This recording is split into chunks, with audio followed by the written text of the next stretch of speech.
Shalom anak ibu yang ada di rumah. Apa kabar kalian? Puji Tuhan kalian dalam keadaan sehat. Sebelum pembelajaran pendidikan agama Kristen kita mulai, marilah kita bernyanyi dari Kidung Jemaat nomor 257 ayatnya yang pertama. Kita bernyanyi bersama.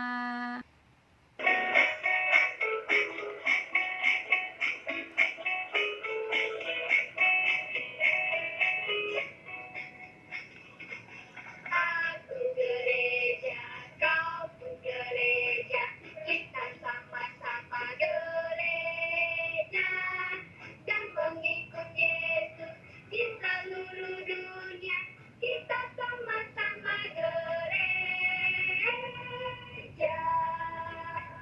Gereja bukanlah gedungnya, dan bukan pula menaranya.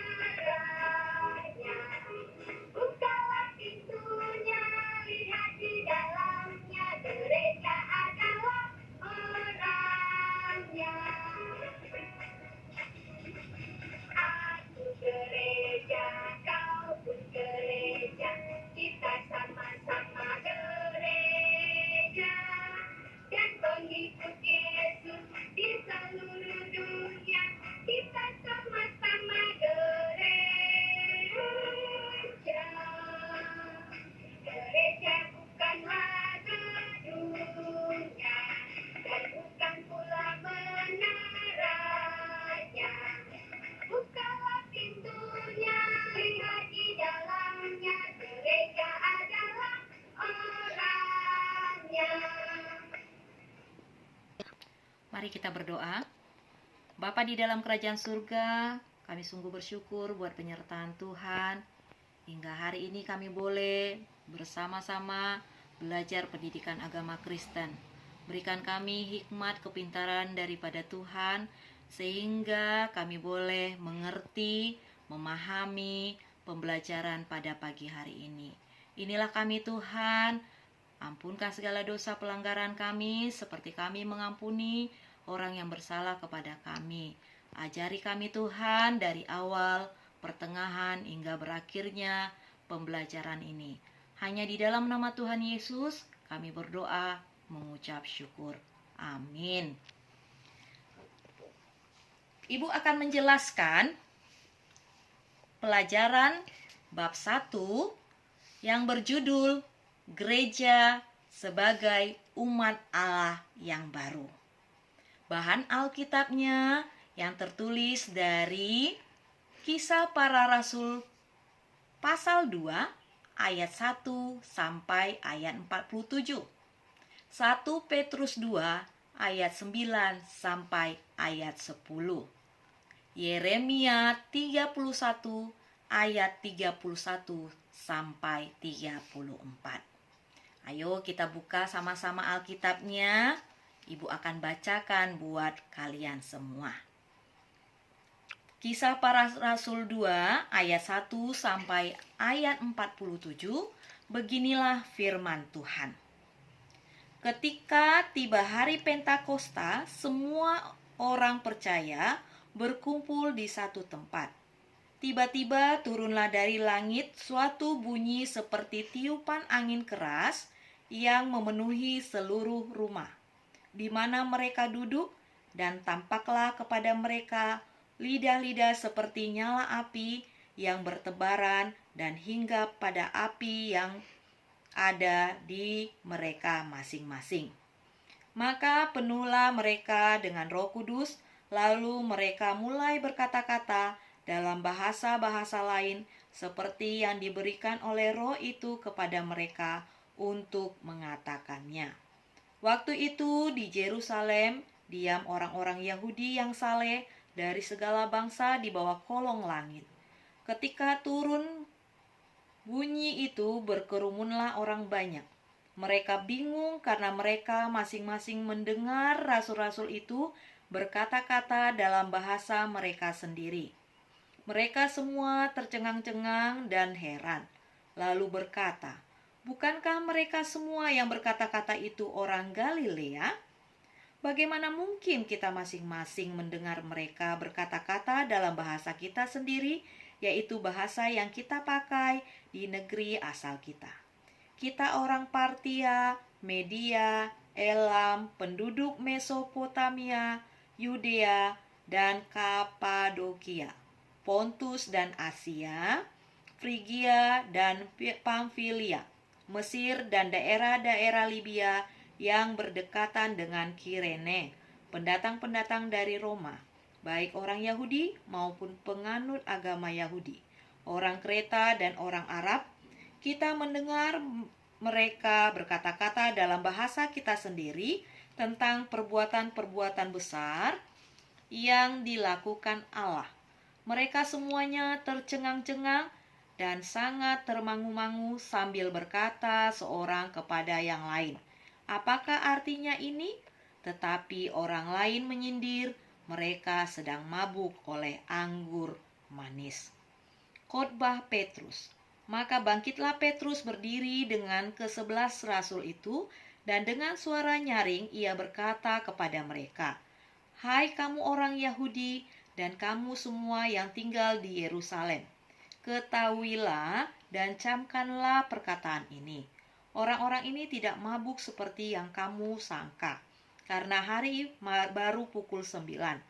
Tetapi itulah yang difirmankan Allah dengan perantaraan Nabi Yoel. Akan terjadi pada hari-hari terakhir, demikianlah firman Allah. Maka aku akan mencurahkan rohku ke atas semua manusia, maka anak-anak mula laki-laki dan perempuan akan bernubuat, dan teruna-terunamu akan mendapat penglihatan-penglihatan, dan orang-orangmu yang tua akan mendapat mimpi. Juga ke atas hamba-hambaku laki-laki dan perempuan akan kucurahkan rohku pada hari-hari itu, dan mereka akan bernubuat, dan aku akan mengadakan mukjizat-mukjizat di atas, di langit, dan tanda-tanda di bawah, di bumi, darah dan api dan gumpalan-gumpalan asap.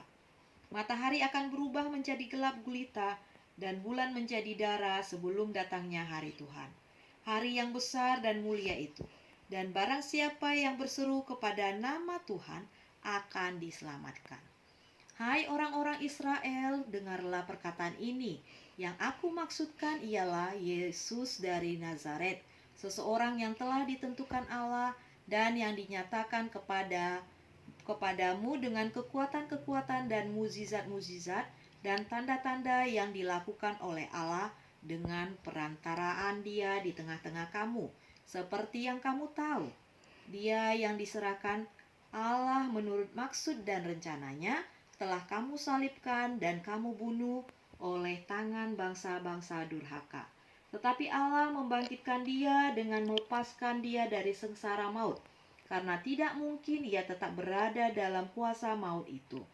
Sebab Daud berkata tentang Dia, "Aku senantiasa memandang kepada Tuhan, karena Ia sendiri di sebelah kananku, aku tidak goyah.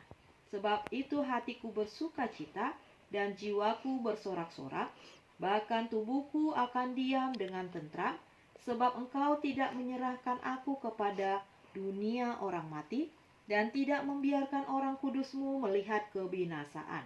Engkau memberitahukan kepadaku jalan kehidupan, Engkau akan melimpahi aku dengan sukacita di hadapan-Mu. Saudara-saudara, aku boleh berkata-kata dengan terus terang kepadamu tentang Daud, bapa bangsa kita. Ia telah mati dan dikubur, dan kuburannya masih ada pada kita sampai hari ini.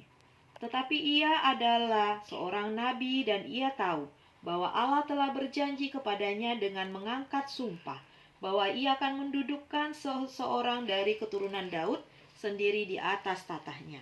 Karena itu ia telah melihat ke depan dan telah berbicara tentang kebangkitan Mesias ketika ia mengatakan bahwa dia tidak ditinggalkan di dalam dunia orang mati dan bahwa dagingnya tidak mengalami kebinasaan. Yesus inilah yang dibangkitkan Allah, dan tentang hal itu kami semua adalah saksi. Dan sesudah itu ia ditinggikan oleh tangan kanan Allah dan menerima Roh Kudus yang dijanjikan itu, maka dicurahkannya apa yang kamu lihat dan dengar di sini. Sebab bukan Daud yang naik ke surga, malahan Daud sendiri berkata, Tuhan telah berfirman kepada Tuanku, duduklah di sebelah kananku sampai kubuat musuh-musuhmu menjadi tumpuan kakimu. Jadi seluruh kaum Israel harus tahu dengan pasti bahwa Allah telah membuat Yesus yang kamu salibkan itu menjadi Tuhan dan Kristus. Ketika mereka mendengar hal itu, hati mereka sangat terharu. Lalu mereka bertanya kepada Petrus dan rasul-rasul yang lain, apakah yang harus kami perbuat saudara-saudara? Jawab Petrus kepada mereka, bertobatlah dan hendaklah kamu masing-masing memberi dirimu dibaptis dalam nama Yesus Kristus untuk pengampunan dosamu, maka kamu akan menerima karunia Roh Kudus. Sebab bagi kamulah janji itu, dan bagi anak-anakmu, dan bagi orang-orang yang masih jauh, yaitu sebanyak yang akan dipanggil oleh Tuhan Allah kita. Dan dengan banyak perkataan lain lagi, ia memberi suatu kesaksian yang sungguh-sungguh, dan ia mengecam dan menasihati mereka, katanya, berilah dirimu diselamatkan dari angkatan yang jahat ini. Cara hidup jemaat yang pertama. Orang-orang yang menerima perkataannya memberi diri dibaptis, dan pada hari itu jumlah mereka bertambah kira-kira 3.000 jiwa. 3. Mereka bertekun dalam pengajaran rasul-rasul dan dalam persekutuan, dan mereka selalu berkumpul untuk memecahkan roti dan berdoa. Maka ketakutanlah mereka semua, sedang rasul-rasul itu mengadakan banyak mukjizat dan tanda. Dan semua orang yang telah menjadi percaya tetap bersatu, dan segala kepunyaan mereka adalah kepunyaan bersama. Dan selalu ada dari mereka yang menjual harta miliknya, lalu membagi-bagikannya kepada semua orang sesuai dengan keperluan masing-masing. Dengan bertekun dan dengan sehati mereka berkumpul tiap-tiap hari dalam bait Allah. Mereka memecahkan roti di rumah masing-masing secara bergilir, dan makan bersama-sama dengan gembira dan dengan tulus hati, sambil memuji Allah, dan mereka disukai semua orang, dan tiap-tiap hari Tuhan menambahkan jumlah mereka dengan orang yang diselamatkan. Demikianlah pembacaan firman Tuhan.